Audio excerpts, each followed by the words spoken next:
आलमी शोहरत याफ्ता अलीगढ़ मुस्लिम यूनिवर्सिटी पर इस वक्त कोरोना का कहर देखने को मिल रहा है। कोरोना की दूसरी लहर ने यूनिवर्सिटी को शदीद नुकसान पहुंचाया।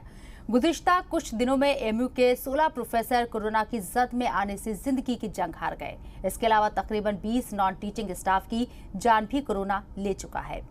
इस मामले में मकामी डीएम का चौंकाने वाला बयान सामने आया है। उनका कहना है कि कोरोना से मरने वाले किसी भी प्रोफेसर ने वैक्सीन नहीं लगवाई थी, जबकि सबकी उम्र यहां 45 साल से ऊपर की है।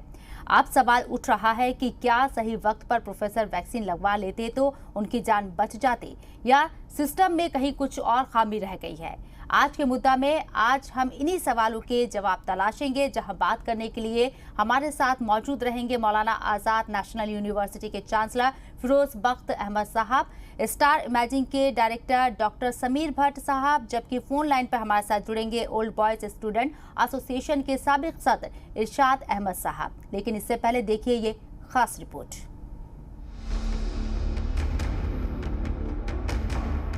इस गेट को पहचानते हैं आप?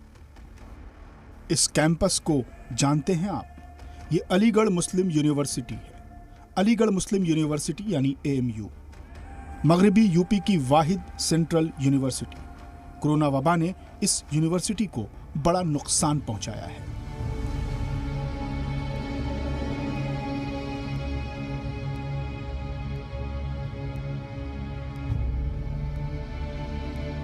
अब ये चेहरे सिर्फ तस्वीरों में ही नजर आएंगे। आप हम भले ही इन चेहरों को नहीं पहचानते हों, लेकिन एएमयू के तलबा और अलीगढ़ के लोग इन चेहरों को अच्छे से जानते और पहचानते हैं। ये सभी एएमयू के प्रोफेसर्स थे जो अब इस दुनिया में नहीं रहे। कोरोना ने इन प्रोफेसर्स को छीन लिया। कोरोना की दूसरी लहर ने इस यूनिवर्सिटी में मातम की 1-2 नहीं बल्कि 2 दर्जन से ज्यादा दास्तान लिखी है। एएमयू के 16 प्रोफेसर्स की कोरोना से मौत हो चुकी है। 3 दूसरे प्रोफेसर्स की भी जान गई है, लेकिन उन्हें कोरोना नहीं था। इसके अलावा तकरीबन 20 नॉन टीचिंग स्टाफ भी कोरोना से अपनी जान गंवा चुके हैं। हालांकि अलीगढ़ मुस्लिम यूनिवर्सिटी के तलबा यूनिवर्सिटी पर कोरोना से मौत का सही आदादो शुमार छिपाने का इल्ज़ाम लगा रहे हैं। तलबा का इल्ज़ाम है कि एएमयू में कोरोना से तकरीबन 70 लोगों की जान जा चुकी है। मोबाइल पर अपने वालिद प्रोफेसर शकील समदानी की तस्वीर दिखा रहे ये हैं अब्दुल्ला समदानी। अब्दुल्ला ने कोरोना की वजह से अपने वालिद प्रोफेसर शकील समदानी को खो दिया। यूनिवर्सिटी का अपना मेडिकल कॉलेज होने के बावजूद समदानी अपने वालिद को नहीं बचा सके।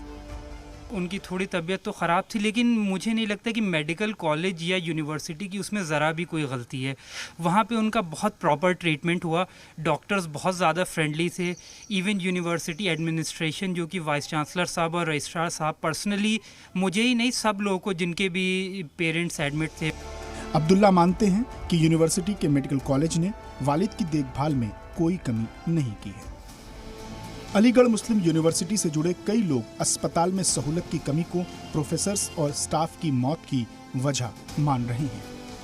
हॉस्पिटल्स की सुविधा को सही करती, ऑक्सीजन प्लांट लगाती और मेन जो कोरोना की दवाइयां हैं उनको मार्केट में अस्पताल में जो है अवेलेबल करवाती, जिससे हम जो है इस बीमारी से बच सकते थे।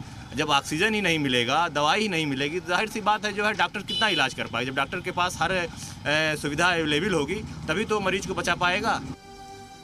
हालांकि अलीगढ़ के डीएम चंद्रभूषण सिंह ने एएमयू के प्रोफेसर्स की मौत को लेकर एक चौंकाने वाली बात कही है। डीएम के मुताबिक जिन प्रोफेसर्स की मौत हुई है उनमें से ज्यादातर ने कोरोना की वैक्सीन नहीं ली थी, जबकि सभी 45 साल से ज्यादा उम्र के थे। जो मृत्यु हुई है उसके बारे में खुद वहाँ के वाइस चांसलर साहब ने अपनी तरफ से क्लैरिफिकेशन दिया है। उसमें जो 15 प्रोफेसर्स असिस्टेंट प्रोफेसर्स की डेथ बताई जा रही है, उसमें से 10 यहाँ पे हुई है और 4 अन्य जगह अन्य शहरों में रह रहे थे। कोई लखनऊ में रह रहा था, कोई मेरठ में रह रहा था, कोई गाजियाबाद, कोई नोएडा। हर डेथ की ऑडिट होती है जो कोविड से डेथ होती है, तो वो कोमॉर्बिड के केसेस थे। और ये भी जानकारी में आया है कि उसमें ज़्यादातर लोगों ने वैक्सीन नहीं लगवाई थी। डीएम के इस दावे को यूनिवर्सिटी के प्रोफेसर अर्शी खान भी दबी जबान कबूल करते हैं। पॉलिटिकल साइंस के प्रोफेसर अर्शी ने इंतजामिया से सभी मौत की जांच की मांग की है। लेकिन उन्होंने कहा कि भाई जो है वैक्सीन नहीं लेने के कारण, तो एक फैक्टर ये हो सकता है वैक्सीन, लेकिन इसमें ऐसे भी है कि इसमें 2-3 लोग थे जिन्होंने वैक्सीन ले रखा था, जिनको मैं जानता हूँ, उनका डेथ हुआ। लेकिन इसमें जो है इसको थोड़ा जांच पड़ताल करने का है, इसमें देखने का है कि लैप्स कहाँ पे हुए हैं, या अगर कारण है तो कारण में प्रोपोर्शन किसका किसका है। जुमेरात को यूपी के सीएम योगी आदित्यनाथ भी अलीगढ़ मुस्लिम यूनिवर्सिटी में कोरोना के हालात का जायजा लेने आए हुए थे। यूनिवर्सिटी में कोरोना के खतरे के बाद अब यूनिवर्सिटी के ही कुछ तलबा ने मदद की नई मुहिम शुरू की है। कुछ तलबा ने ऑक्सीजन बैंक की शुरुआत की है ताकि आगे यूनिवर्सिटी में किसी की जान ऑक्सीजन की कमी से न जाने पाए।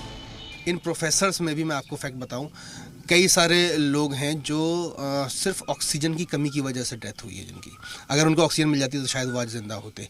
तो ये एक सिस्टम का बहुत बड़ा फेल्योर है। हमारे असातिज़ा इकराम जो उस्ताद थे वो डेथ कर चुके हैं, उसका सबसे ज़्यादा जो फेलियर था वो ऑक्सीजन ना होने की वजह से था। मेडिकल सुविधा के अभाव में ही मौत हुई है, ना कि मेडिकल सुविधा होने के बावजूद।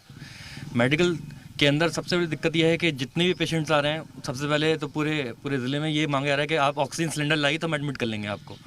जब इंडिविजुअल ऑक्सीजन सिलेंडर लेने जाता है बाहर तो वो कहते हैं आप मेडिकल प्रिस्क्रिप्शन लाइए।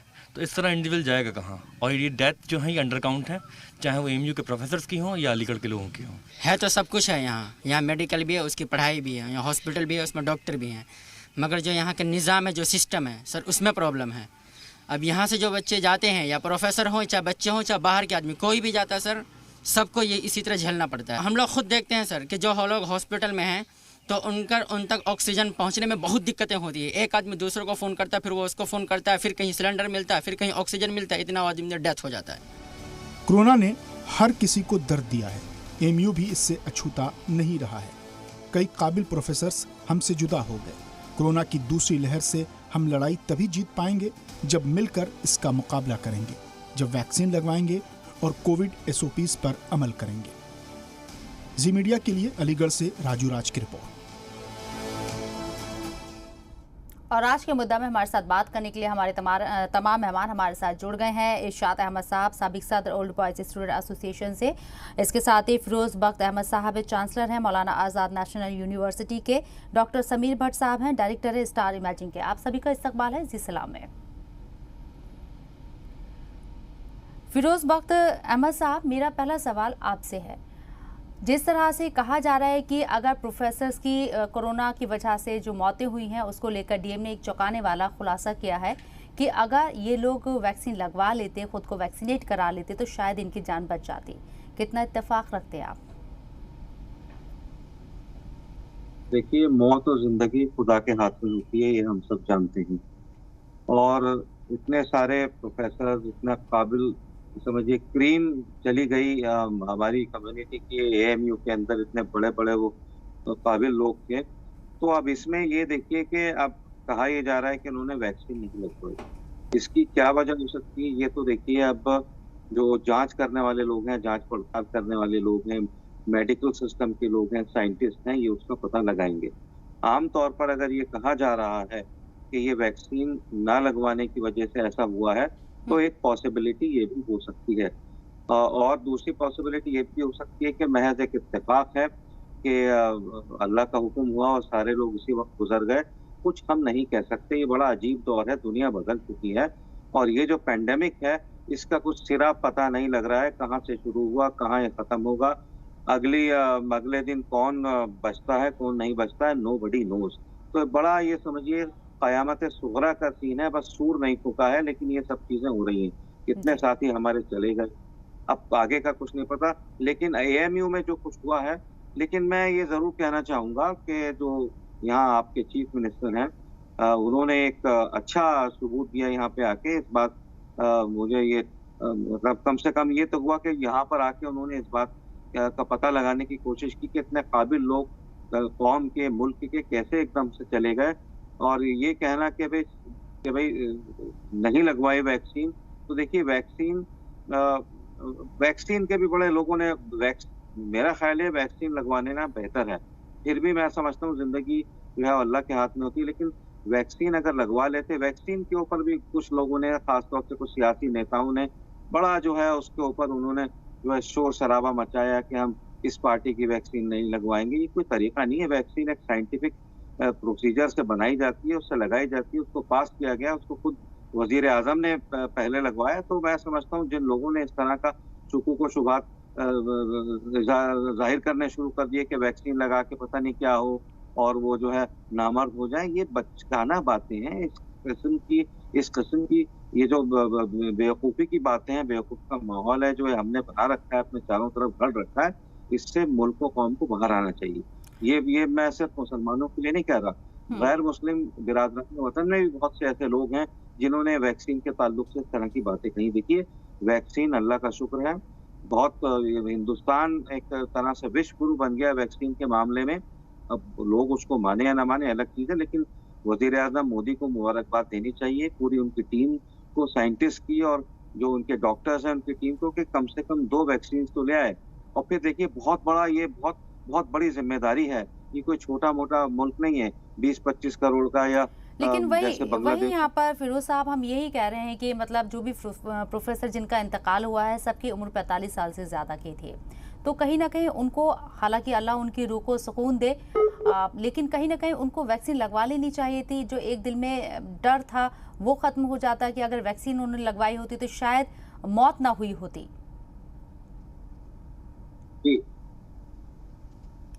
मेरी आवाज़ सुन पा रहे हैं आप? हाँ, आपकी आवाज़ सुन पा रहा हूँ, बताइए। जी, मैं यही कह रही हूँ कि मतलब सभी जितने भी प्रोफेसर हमने देखे हैं जिनकी मौत हुई है कोरोना की वजह से अलीगढ़ मुस्लिम यूनिवर्सिटी के अंदर, सभी की उम्र जो थी 45 साल से ऊपर थी। अगर एक कोशिश करते, अपनी तरफ से इनिशिएटिव लेते कि हाँ हमें वैक्सीनेट खुद को कराना है, तो शायद, जैसे कि आपने भी कहा कि ज़िंदगी देने वाला अल्लाह है, मौत देने वाला भी अल्लाह है, लेकिन प्रिकॉशन बहुत ज़्यादा ज़रूरी है। एक प्रिकॉशन के तौर पर हमें वैक्सीन लगवा लेनी चाहिए थी उन प्रोफेसर्स को। नहीं, मैं आपकी बात से पूरा जो है इत्तेफाक रखता हूँ। देखिए, अल्लाह उसी की मदद करता है जो खुद अपनी मदद आप करता है, ठीक है। जो अपने को बस ऐसे ही छोड़ दे हवाओं के सहारे, या फिर ये कि ठीक है अल्लाह सब कुछ है, लेकिन अल्लाह ये भी तो कहता है ना कि आप अपने आप भी तो कोशिश कीजिए। बिल्कुल आपने सही कहा, वैक्सीन एक बतौर प्रिकॉशन लगवा लेनी चाहिए थी, लेकिन जिस तरह का प्रोपेगेंडा वैक्सीन के खिलाफ किया गया, जो गलत किस्म की जो है बातें मार्केट में आई वैक्सीन के ताल्लुक से, उस ना जाने कितनी जानों को नुकसान हुआ है। इन चीजों से हमें बचना चाहिए। हिंदुस्तान वैक्सीन का सबसे बड़ा जो है प्रोडक्शन हाउस है वर्ल्ड का, और यहाँ पर बेहतरीन आला किस्म की वैक्सीन जो है, आज भी मैं समझता हूँ कि जो वैक्सीन हिंदुस्तान ने बनाई है, कोवैक्सीन और कोविशील्ड, और डीआरडीओ ने भी अब तो एक दवा लॉन्च कर दी है। आज जिस तरह से कहा जा रहा है कि कोरोना की जो दवा सामने आई है वो बहुत राहत पहुंचाएगी लोगों को। आपके पास में होंगे फिरोज साहब, दोनों मेहमान भी मेरे साथ हैं, उनके पास भी मैं जाना चाहूंगी, इंतजार कर रहे हैं वो भी।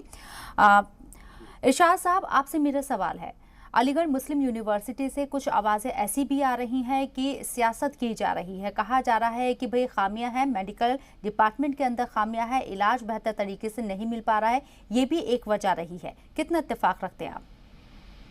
ये सबसे पहले तो ये कि अलीगढ़ मुस्लिम यूनिवर्सिटी के अंदर जो इतनी मौतें हुई है जी, उसका कुछ तो रीजन होगा, क्योंकि सिर्फ ये कह देना कि वहाँ पे उन लोगों को वैक्सीन नहीं लग पाया था, ये कोई रीजन नहीं हुआ, क्योंकि वैक्सीन का इंतजाम बहुत देर में हुआ। आज भी अलीगढ़ मुस्लिम यूनिवर्सिटी में सिर्फ एक किस्म का वैक्सीन मौजूद है, वो वैक्सीन ही है वहाँ पे, और मेडिकल कॉलेज में दूसरा वैक्सीन कोविशील्ड मौजूद नहीं है। यानी कि यूनिवर्सिटी कैंपस के अंदर अलीगढ़ मुस्लिम यूनिवर्सिटी के वाइस चांसलर साहब ने सिर्फ एक किस्म का वो वैक्सीन ही रख रखा है। एनीवे, लेकिन वैक्सीन नहीं लगाने की के बावजूद भी इतनी मौत नहीं होनी चाहिए थी।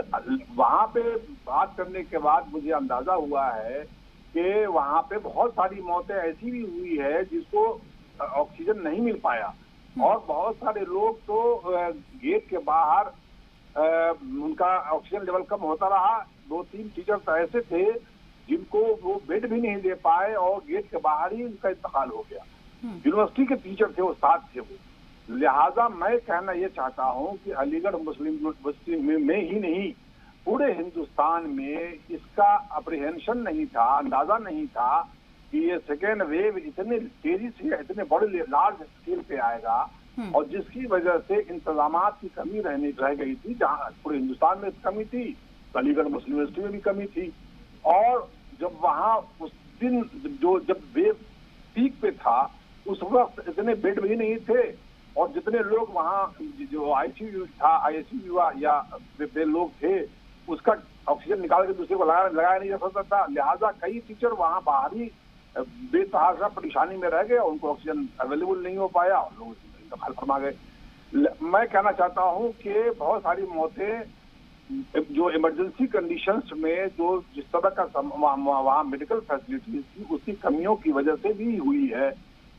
वैक्सीन तो जो ड्राइव था वो बहुत हाई लेवल पे होना चाहिए था, वो मुल्क लेवल पे ही कम हुआ है, अब जो अलीगढ़ में भी कम होगा, क्योंकि जो जिस लेवल पे पूरे हिंदुस्तान में होना चाहिए था वो नहीं हो पाया।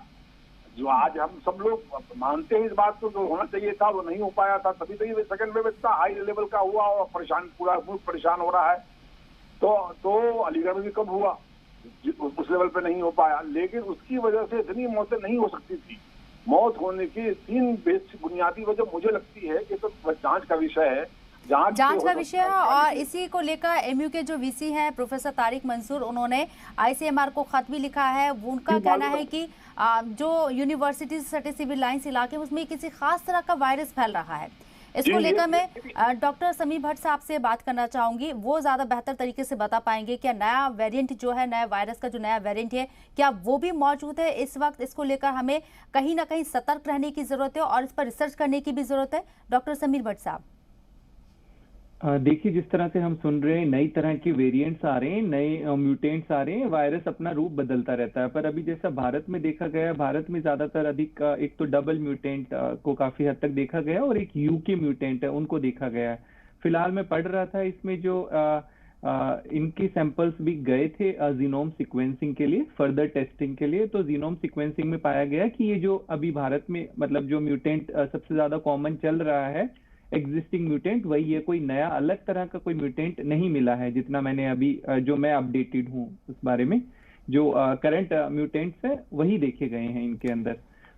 लेकिन यहाँ डॉक्टर साहब 300 जो साइंटिस्ट हैं उन्होंने पीएम को खत भी लिखा है कि नए वेरिएंट पर वक्त रहते हमें रिसर्च करनी चाहिए। ये उन्होंने खदशा जाहिर किया है कि अगर नया वेरिएंट फल फूल जाता है या मौजूद हो जाता है, विकसित हो जाता है यहाँ पर, तो बहुत बड़ी तबाही होगी। जी बिल्कुल। देखिए, जो नया म्यूटेंट है उसकी स्टडी करने के लिए क्या होता है, आपका जब ट्रांसमिशन अभी हमने देखा है कि नवंबर दिसंबर के बाद एकदम से ट्रांसमिशन संक्रमण यूके के अंदर काफी ज्यादा चल रहा था। उसके बाद देखा गया कि जो यूके वाला वेरिएंट था वो यहाँ पर भी देखा गया, हिंदुस्तान के अंदर भी यूके वाला वेरिएंट देखा गया। बट अब इसमें महत्वपूर्ण बात यह है कि वो तो स्टडीज चलती रहती है, हमारे जो सैंपल्स होते हैं उन्हीं सैंपल्स में से जाते हैं, उनका फर्दर प्रशिक्षण होता रहता है। वो वाली बात तो ठीक है, इंपॉर्टेंट है, बट ओवरऑल ट्रीटमेंट प्रोटोकॉल सब में ही फिलहाल सेम है, चाहे वो यूके वाला वेरिएंट हो चाहे डबल म्यूटेंट हो। सबसे महत्वपूर्ण होता है कोई भी म्यूटेंट हो, अगर टेस्ट आपका पॉजिटिव है तो उसमें टाइम से अगर ट्रीटमेंट नहीं होगा तो फिर कई बार हमें हॉस्पिटलाइजेशन की जरूरत पड़ती है और आईसीयू की बेड की जरूरत पड़ती है। तो सबसे ज्यादा इस बीमारी में सबसे महत्वपूर्ण देखा गया है कि हम जितना जल्दी टाइम से डायग्नोज कर लें और जितना जल्दी टाइम से ट्रीटमेंट शुरू हो जाए तो बहुत हद तक इसमें बचाव है। और काफी हद तक हमने देखा भी है, इवन डॉक्टर्स में भी हमने देखा है जिनको वैक्सीनेशन हो गया है, हमारा हेल्थ केयर स्टाफ भी जिसमें वैक्सीनेशन हो गया है, उनके अंदर भी री इन्फेक्शन पाया गया है कि दोबारा इन्फेक्शन या संक्रमण तो वैक्सीनेशन के बाद भी हो सकता है, पर उनमें हमने बीमारी की गंभीरता नहीं देखी है और ना ही उनको हॉस्पिटलाइजेशन तक जाने की जरूरत पड़ी। उनमें हल्के फुल्के सिम्टम आए और वो ठीक हो गए। तो बस इसमें महत्वपूर्ण जानना ये जरूरी है कि देखिए वो जो वेरिएंट्स हैं नई तरह के, इनके ऊपर तो स्टडीज होती रहेंगी और नए वेरिएंट्स आते रहेंगे। वो जब तक आते रहेंगे जब तक हमारा काफी आबादी वैक्सीनेट नहीं हो जाएगी, जिसको हम कहते हैं हार्ड इम्यूनिटी नहीं बन जाएगी, तब तक जो ये वायरस है ये इस तरह से म्यूटेट करता रहेगा और नए नए तरह के म्यूटेंट्स आते रहेंगे। तो उनके ऊपर स्टडी चलना वो तो चलती रहेगी, बट अभी फिलहाल पैंडेमिक में, महामारी में महत्वपूर्ण ये हो जाता है कि जल्दी से लक्षणों को पहचान के उनको ट्रीट किया जाए प्रोएक्टिवली, हॉस्पिटलाइजेशन और डेथ रेट को रोका जाए और साथ ही साथ जो ये वैक्सीनेशन वाला प्रोग्राम है ये बहुत स्पीड से चलता रहे। बिल्कुल, वैक्सीनेशन वाला जो प्रोग्राम है बहुत स्पीड से चलाने की ज़रूरत है, क्योंकि अगर हमें सबको वैक्सीनेट करना है तो इसके लिए हमें बहुत बड़े लेवल पर काम करना होगा और इसकी कोशिश इंतजामिया सरकार दोनों ही कर रहे हैं वैक्सीन दस्तयाब कराने के लिए। फिरोज साहब, मेरा सवाल आपसे है, अलीगढ़ मुस्लिम यूनिवर्सिटी में जो हालात अब पैदा हुए हैं, इससे पहले हालात इस तरह के हमने कभी नहीं देखे। जितना नुकसान अलीगढ़ मुस्लिम यूनिवर्सिटी को अब हुआ है प्रोफेसर की शक्ल में, ऐसे हालात कभी पैदा नहीं हुए हैं। इतने बड़े बड़े प्रोफेसर कोरोना की वजह से अपनी जान गंवा चुके हैं। कितना बड़ा नुकसान देखते हैं आप? नहीं, देखिए, सबसे पहले तो मैं उन तमाम हजरात के खानदान को जो है उनको मैं होमेज पे करना चाहूँगा और अल्लाह से दुआ करता हूँ कि इन सब की मग़फ़िरत हो और इनकी कब्रों पे अज़ाब नहीं हो। बड़ी तकलीफ उठा के लोग अल्लाह से मिलने गए हैं। और आपने जिक्र किया है अलीगढ़ मुस्लिम यूनिवर्सिटी में, ऐसा पहले नहीं हुआ कभी। बिल्कुल सही आपने फरमाया, ऐसा पहले कभी नहीं हुआ। और मैं शुरू में आपसे मैं कह रहा था, ये एक जांच का सब्जेक्ट है, इस पर थरो रिसर्च होनी चाहिए कि ऐसा क्यों हुआ और आगे ये जो है इसकी एहतियात रखी जाए। और इसी वजह से मेरे ख्याल से जो यहाँ के चीफ मिनिस्टर हैं वो भी आए हैं, उन्होंने विजिट किया था, क्योंकि वो भी काफ़ी वरीड हैं। तो हर इंसान इस वक्त अलीगढ़ मुस्लिम यूनिवर्सिटी के लिए वरीड है कि इतना बड़ा हादसा यहाँ पे हो गया। बल्कि मैं एक बात और कहूँगा, हमारे एक दोस्त थे सुहेल साहब, इंजीनियर थे, और अल गंदूर जो कंपनी है जो टॉफीज और चॉकलेट्स बिस्किट्स बनाती है हैदराबाद में, उसके वो जनरल मैनेजर थे। वो कोई किसी काम से अलीगढ़ गए किसी अपने खानदान के फर्द से मिलने के लिए, तो उनको भी वहाँ कोविड हो गया और बेचारे दिल्ली आए। तो यहाँ होली फैमिली में एडमिट तो है काफ़ी दिन, लेकिन वो नहीं बच पाए। तो कुछ ना कुछ तो अलीगढ़ में है। तो इसकी मैं समझता हूँ थरो एक रिसर्च होनी चाहिए, पूरा ग्रुप सरकार को। और मैंने प्राइम मिनिस्टर को एक खत लिखा है, वो भी मैं आपको भेज दूंगा कि अलीगढ़ में जो भी कुछ हुआ है, प्राइम मिनिस्टर एक कमेटी बनाए साइंटिस्ट की और मेडिकल एक्सपर्ट्स की, और ये इसकी जांच कराएं कि आगे ये थर्ड वेव भी अभी जो है बिल्कुल मुहाने पे बैठी हुई है, इससे आगे इन लोगों की हिफाजत हो। तो ये हम कुछ कह नहीं सकते। देखिए, मैंने फिर आपसे कहा था कि अगले पल का कुछ किसी को नहीं पता। ये जो अभी डॉक्टर साहब भी कह रहे थे कि इसने म्यूटेंट ने ये जो म्यूटेंट है और ये किस तरीके से बदला है, क्या है, हर पल ये अपनी शक्ल बदल रहा है और कब्जे में नहीं आ रहा है।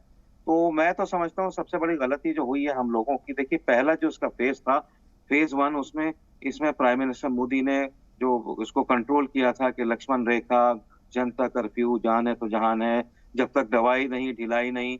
और दवाई के बाद भी उन्होंने कहा कि दवाई भी कड़ाई भी। हम लोगों ने जब कंट्रोल में थोड़ा यह आ गया, वैक्सीन भी बन गई, तो हम बिल्कुल भी वेंट टोटली ऑफ हो, मतलब हमने सोचा कि कोरोना चला गया। ये हमारी सबसे बड़ी गलती थी और उसकी वजह से भयानक जो है इसने ये रूप अख्तियार कर लिया है। लेकिन अब ये कह के कि भाई ये इस तरह से, लेकिन मैं समझता हूँ अगर हमने वो सारी चीजें अपना ली होती, उन पर अमल कर लिया होता प्राइम मिनिस्टर मोदी की जो उन्होंने कहा था, तो बहुत ज्यादा नुकसान नहीं होता। लेकिन ठीक है, बहुत बड़ा मुल्क है माशाल्लाह से, तकरीबन 150 करोड़ लोग हैं, इसको कंट्रोल करना इतना आसान नहीं है। हुकूमत जो भी जितने भी हो सकता है, अभी इरशाद साहब बता रहे थे कि बहुत से लोग ऐसे भी थे, प्रोफेसर, उनमें कई प्रोफेसर थे, प्रोफेसर हो या कोई लैब असिस्टेंट हो, हर एक की जान कीमती है, कि जो हॉस्पिटल के गेट पे ही उनकी जान चली गई। बड़ी तकलीफ होती है। इसमें बहुत ऐसा है कि बस जो झेलता है वही इसका अंदाजा कर सकता है। मैं तो अल्लाह से दुआ करूंगा कि आगे जो भी दिन बचे हैं, अल्लाह न सिर्फ अलीगढ़ मुस्लिम यूनिवर्सिटी की बल्कि पूरे हिंदुस्तान की, पूरी दुनिया की जो है उसको अपने खैर से रखे। और ये जो है, जिस तरीके से भी हम एहतियात रखें, हम मास्क पहने, हम भीड़ से बचें। ये देखिए, पुलिस क्यों हम डंडे बजाती है, हम क्यों पुलिस के डर से बाहर ना जाएं? अरे भाई, हमें अपने आप ही डिसिप्लिन देखना है कि बार बार हम हाथ धोएं। ये क्या तरीका है? और इसका खमियाजा हमें भुगतना पड़ रहा है। अलीगढ़ मुस्लिम यूनिवर्सिटी नहीं, पूरे हिंदुस्तान में इतना जानों का खसारा हुआ है।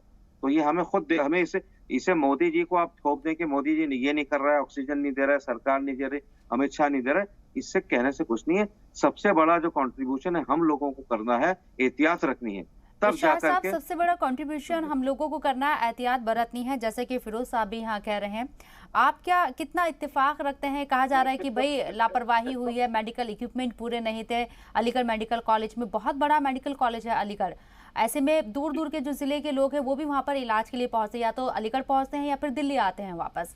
लेकिन ऐसे में जब ये बहरान इतना बड़ा है कि एकदम से ये सेकंड वेव ने इतनी तबाही मचाई है, किसी को अंदाजा नहीं था कि इस कदर तबाही होगी।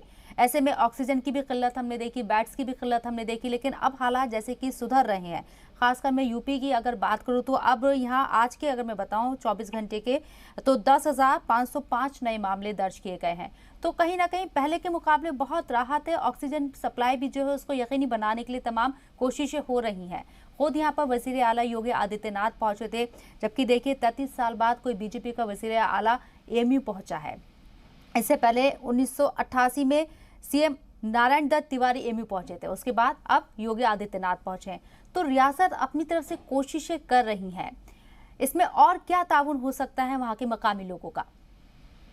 नहीं, ये बहुत वाजिब बात कही है और ये हकीकत से सही बात ये है कि इस जंग में सरकार के साथ साथ आवाम को तो लड़ना ही पड़ेगा। आवाम को जो सोशल डिस्टेंसिंग, मास्किंग और बाकी जो चीजें हैं वो आवाम को ही करनी पड़ेगी, क्योंकि जान तो हमारी बचनी है। तो अब सरकार तो ये होने के बाद भी इमदाद देगी, तो करना तो हम सब लोगों को वही है, बचना खुद को ही है।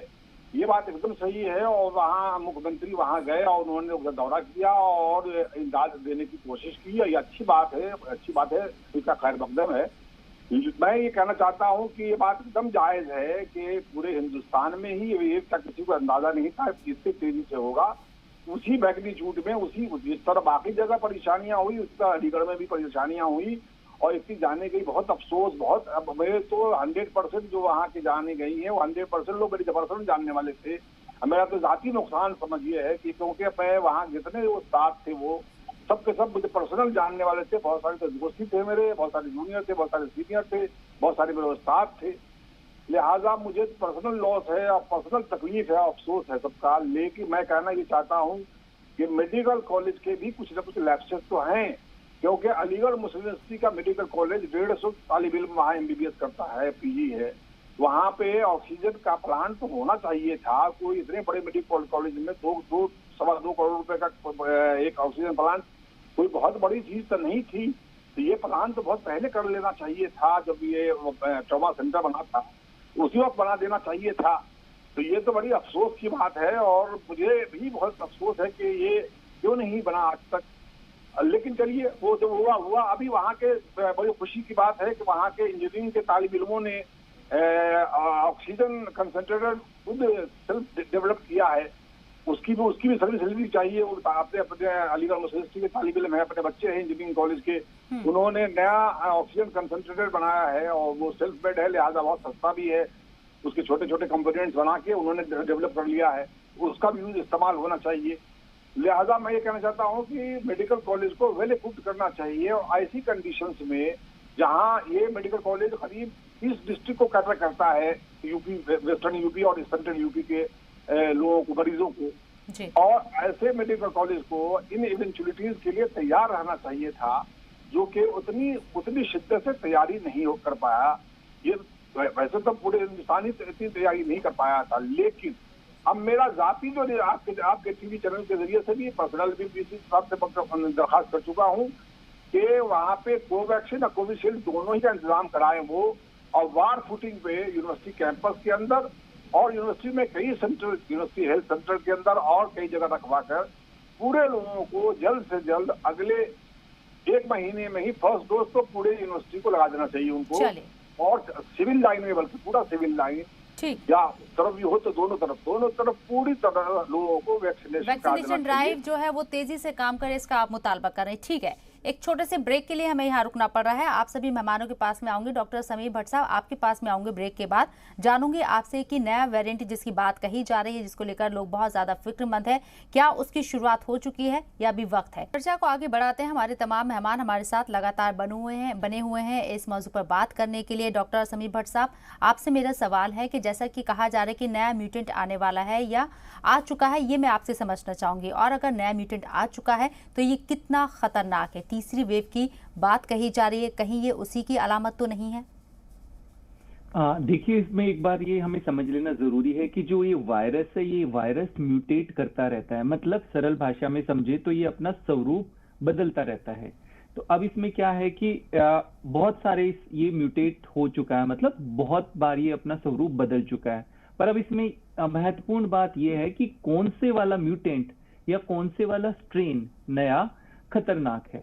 अब इसमें देखिए फिलहाल अगर अभी हम वर्तमान समय की बात करें तो इसमें जो सबसे ज्यादा अभी चल रहा है, एक तो डबल म्यूटेंट के बारे में जैसा आपने सबने सुना होगा, एक है हमारा यूके वाला म्यूटेंट। ये दो अभी सबसे ज्यादा देखे जा रहे हैं हिंदुस्तान के अंदर। इसके अलावा भी और सब है, पर इनके ऊपर पाया गया है कि ये अधिक संक्रामक है, मतलब ये फैलते ज्यादा तेजी से हैं। इसका अगर कोई भी नया म्यूटेंट आता है तो उसमें 3 चीजें देखी जाती है। क्या ये संक्रामक है, तेजी से फैलता है, या ये अधिक जानलेवा है, नंबर 2। नंबर 3, क्या ये हमारी वैक्सीन पे काम करेगा या नहीं।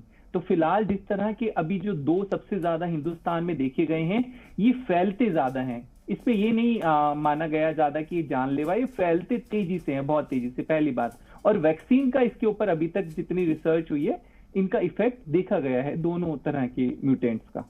और थर्ड वेव एक अलग आपको क्या लगता है जो अलीगढ़ में ये मौतें हो रही हैं कोरोना की वजह से, ये पुराने जो वायरस का हम जिक्र करते हैं बार बार, उसी की वजह से हुई है या ये कुछ अलग मामला है?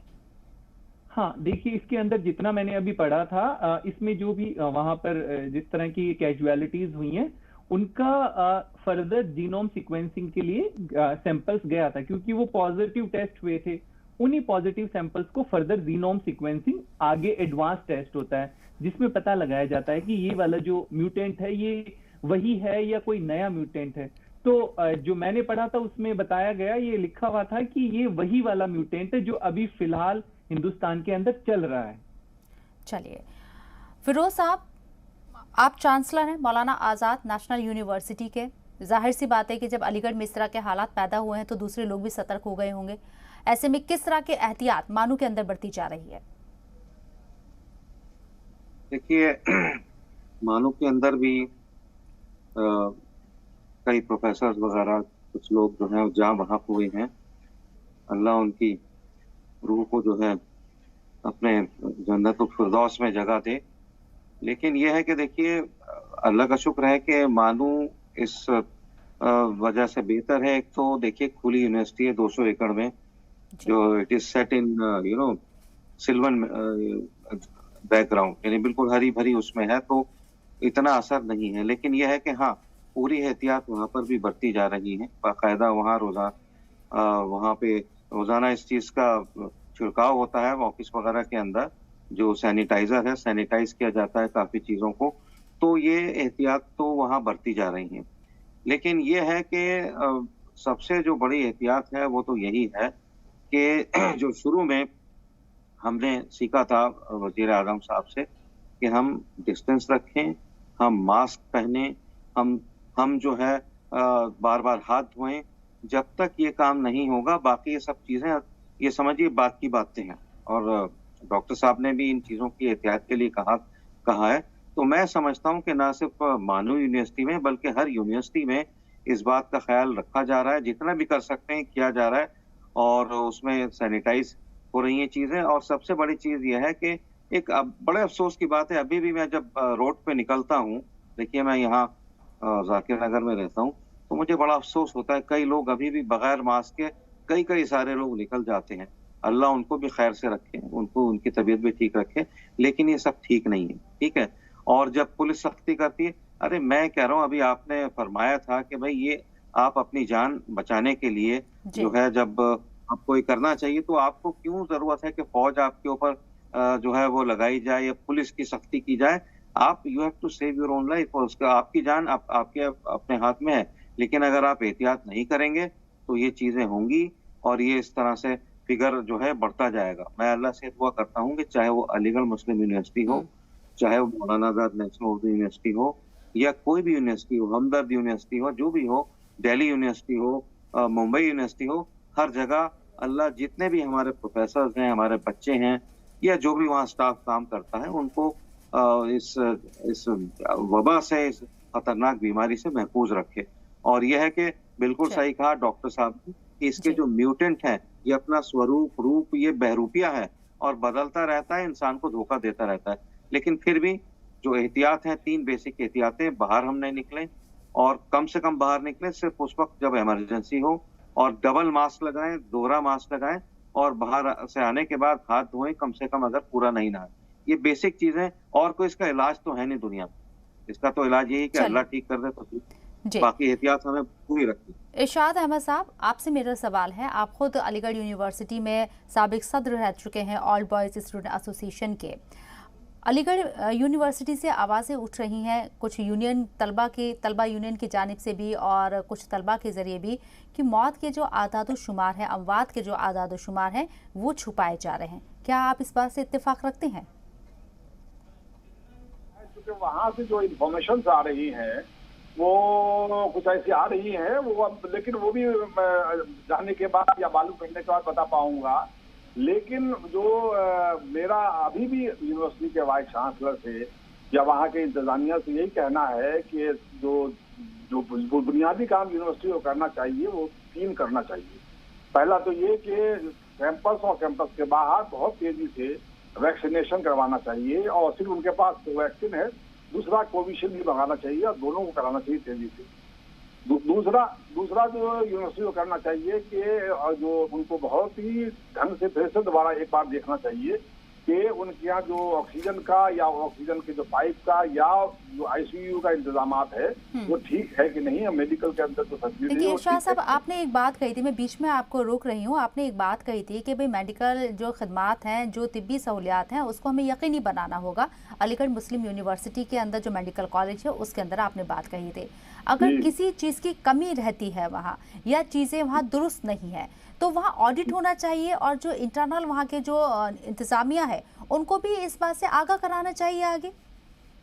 जरूर इसका उस पर ऑडिट जरूरी है। और वैसे भी वो इदारा सेंट्रल गवर्नमेंट का इदारा है, सेंट्रल गवर्नमेंट की सेंट्रल यूनिवर्सिटी है वो, और वैसे भी ऑडिट होनी चाहिए उसकी। और अगर वहाँ कोई लैप्सेस हुए हैं तो उसकी रिस्पॉन्सिबिलिटी आयद होनी चाहिए कि कौन लोग उससे रिस्पॉन्सिबल थे, क्योंकि वो वहाँ पे ऑक्सीजन नहीं मिलना या ऑक्सीजन नहीं अवेलेबल कराना। और इतना बड़ा मेडिकल कॉलेज जहाँ 150 MBBS के स्टूडेंट, एम्स में भी 100 स्टूडेंट होते हैं, वहाँ 150 MBBS का किट है। और इतना बड़ा मेडिकल कॉलेज जो 30 डिस्ट्रिक्ट को ऑलमोस्ट कैटर करता हो, उसके पास ऑक्सीजन की वजह से लोग मर जाए और ऑक्सीजन का इंतजाम न मुहैया हो पाए वहाँ पे, और इसकी वजह से वो मना कर दे, अपने ही प्रोफेसर को, असिस्टेंट प्रोफेसर को, एसोसिएट प्रोफेसर को मना कर दिया और गेट के बाहर वो मर जाए, तो इसका क्या जवाब दे पाएगी यूनिवर्सिटी इंतजामिया और वहाँ का मेडिकल कॉलेज का प्रिंसिपल और वहाँ का जो इंचार्ज है। तो लिहाजा ये कोई छोटी जब इस तरह का बहरान में हम सफर कर रहे हैं, जिंदगी बसर कर रहे हैं, तो कहीं ना कहीं खुद से भी हमें इनिशिएटिव लेने की जरूरत है। अगर कहीं कोई कमी रह जाती है और इंतजामिया तक, सरकार तक, रियासत तक उसकी बात नहीं पहुंच पाती है, उसकी खबर नहीं हो पाती है, तो हमारा भी फर्ज बनता है जो वहाँ का इंतजामिया है मेडिकल कॉलेज का, उसे भी आगाह कराना चाहिए। एक वैक्सीन को लेकर बार बार सवाल किया जा रहा है कि वैक्सीन ड्राइव जो है बहुत तेजी के साथ शुरू करनी चाहिए, लेकिन उसमें कहीं ना कहीं ब्रेक हो रहा है। बार बार लोगों को पूरी तादाद में जो वैक्सीन लगनी चाहिए, एक बड़ी तादाद को जिस तरह से वैक्सीनेट करना चाहिए, वो नहीं हो पा रहा है। इसी को लेकर मैं डॉक्टर समीर साहब के पास जाऊंगी।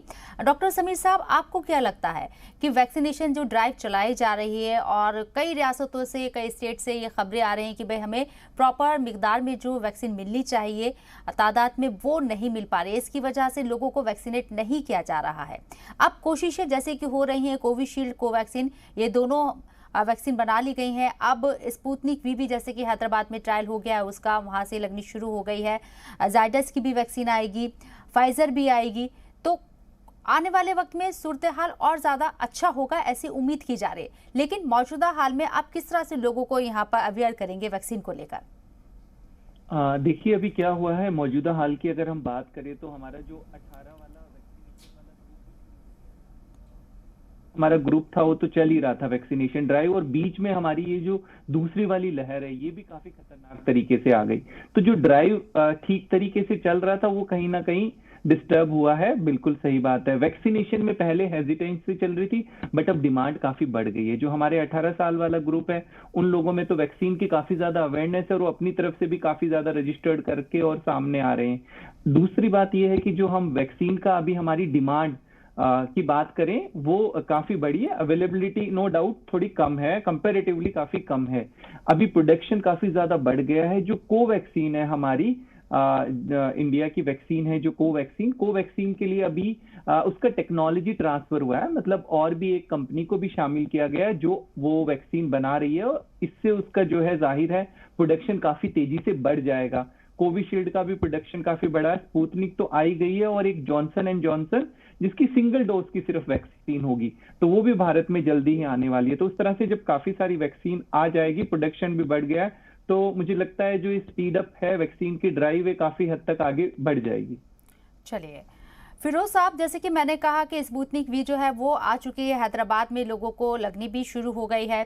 कहा जा रहा है कि एक डोज इसकी काफ़ी होगी, दूसरे डोज की ज़रूरत नहीं होगी, लेकिन ये भी कहा जा रहा है कि दूसरी डोज आप लगवा सकते हैं। वैक्सीन को लेकर जो बार बार सियासत हो रही है कि भाई वैक्सीन नहीं पहुंचाई जा रही है, लेकिन क्या आपको लगता है कि हमें ये भी समझना होगा कि ये बीमारी हम सबके लिए नई थी? एक साल के अंदर हिंदुस्तान ने वैक्सीन भी बना ली और इसको लोगों के अंदर डिस्ट्रीब्यूट करना भी शुरू कर दिया, लोगों को वैक्सीनेट करना भी शुरू कर दिया। तो कहीं ना कहीं उस नज़रिए से भी देखना होगा, हाँ हिंदुस्तान की आबादी बहुत ज़्यादा है, उसका प्रोडक्शन उस हिसाब से नहीं हो पा रहा है, लेकिन बार बार रियासतों को, सरकार को टारगेट करना, थोड़ा वक्त लगता है हर चीज़ को सेटल होने में। देखिए, यहाँ मैं आपकी बात को अप्रिशिएट करना चाहूंगा कि आपने कहा कि हिंदुस्तान बहुत बड़ा मुल्क है और इस तरह का जो ऑनस्लॉट हुआ है एकदम से, जैसे स्पेन और उसमें हुआ था इटली में लास्ट ईयर, तो हिंदुस्तान उसको अच्छे से निकाल गया था क्योंकि लोगों ने सबने साथ दिया था वजीर आजम का। लेकिन अब जो ऑनस्लॉट हुआ है अनएक्सपेक्टेड था, लेकिन फिर भी वजीर आजम ने स्टेट से कह दिया था कि आप अपने जो ऑक्सीजन के जो सिलेंडर्स का जो इंतजाम करना है, आप सब उसके लिए तैयारी करके रखिए। मिसाल के तौर पर दिल्ली को कई अच्छा खासी रकम दी गई थी कि आप ऑक्सीजन प्लांट तैयार कीजिए। 8 ऑक्सीजन प्लांट तैयार होने थे, यहाँ पर सिवाय एक के शायद एक भी पूरा नहीं हुआ। तो दूसरी बात मैं ये कहना चाहूंगा कि बिल्कुल आपकी बात को मैं आगे बढ़ाता हूँ मैडम, कि बजाय इसके कि हम ये कहें कि ग्लास जो है वो आधा खाली है, हम ये क्यों ना कहें ग्लास आधा भरा हुआ है। हुकूमत पूरा जोर लगा रही है और इसमें मैं एक एग्जाम्पल देना चाहूंगा। अलीगढ़ मुस्लिम यूनिवर्सिटी का उसका एक क्रिटिसिज्म भी हुआ, जवाहरलाल नेहरू मेडिकल कॉलेज है, उसमें एक बड़ा अच्छा इकदाम जो उठाया है वो मुस्लिम राष्ट्रीय मंच के जो चीफ हैं इंद्रेश कुमार साहब, उन्होंने यहाँ पर 5 कॉन्सेंट्रेटर दिए हैं। ठीक है, कहने को तो बीजेपी और आरएसएस को बहुत गालियां दी जाती हैं, बहुत से लोग हर तबके से, हर मजहब से उसको गालियां देते हैं, जिसकी कोई वजूहत नहीं है, लेकिन ये लोग काम कर रहे हैं। तो मैं समझता हूँ कि हमें सरकार का हाथ बटाना चाहिए। जैसे इंद्रेश जी ने 5 कॉन्सेंट्रेटर यहाँ दिए और 5 कॉन्सेंट्रेटर उन्होंने जामिया तिबिया देवबंद में भी दिए और जगह भी दिए। तो बजाय इसके कि हम ये अंधेरे को कोसते रहें, कहीं ना कहीं कोशिश हमें ये करनी चाहिए कि इस अंधेरे के अंदर एक शमा जला लें। तो मैं सबसे यही, जो भी लोग मेरी बात को सुन रहे हैं, मैंने तो बल्कि ये भी कहा था कि मुझे किसी तरीके से कोविड के मामले में इस्तेमाल कर सकते हैं, करिए। हॉस्पिटल में अगर कोई ट्रॉली पे मरीज को ले जाना है, ऑल रेडी, आगे मुझे इसकी परवाह नहीं है। तो हर हिंदुस्तानी को अब मैदान में आके ये कहना चाहिए सरकार से, गवर्नेंस से, मोदी जी से, प्राइम मिनिस्टर को। बहुत लोग जो है बुरा भला कह रहे हैं कि आप ये बताइए, हमें आपसे कोई उम्मीद नहीं है, आप अपनी जिम्मेदारी निभा रहे हैं, हम क्या कर सकते हैं। तो जब तक हर हिंदुस्तानी अपने तौर पे एक तो अपनी एहतियात करे, वही जो मास्क लगाना, सोशल डिस्टेंसिंग, हाथ धोना बार बार, भीड़ से बचना, सारा सब कुछ। देखिए फिरोज साहब, दोनों पहलू हैं कि जिस तरह से दवाई का प्रोडक्शन किया जा रहा है, हमने इजाद की हैं 2-2 दवाएं, ये हमारे लिए फख्र की बात है, लेकिन प्रोडक्शन में कहीं ना कहीं देरी तो हुई, थोड़ी सी ढील तो यहाँ दी गई, क्योंकि फर्स्ट वेव के बाद हमने देखा था कि हालात सुधरने लगे थे और लोग यहाँ पर मुतमईन होते नजर आए थे कि भाई अब मामले कम हो गए हैं, अब घबराने की जरूरत नहीं है। लोगों ने मास्क लगाना भी छोड़ दिया, इसी के साथ साथ सोशल डिस्टेंसिंग पर भी अमल करना छोड़ दिया। जो दूसरी चीजें होनी चाहिए थी दवाइयों को लेकर भी, उसमें भी ढील बढ़ती गई। दोनों बातों को हमें रखना चाहिए।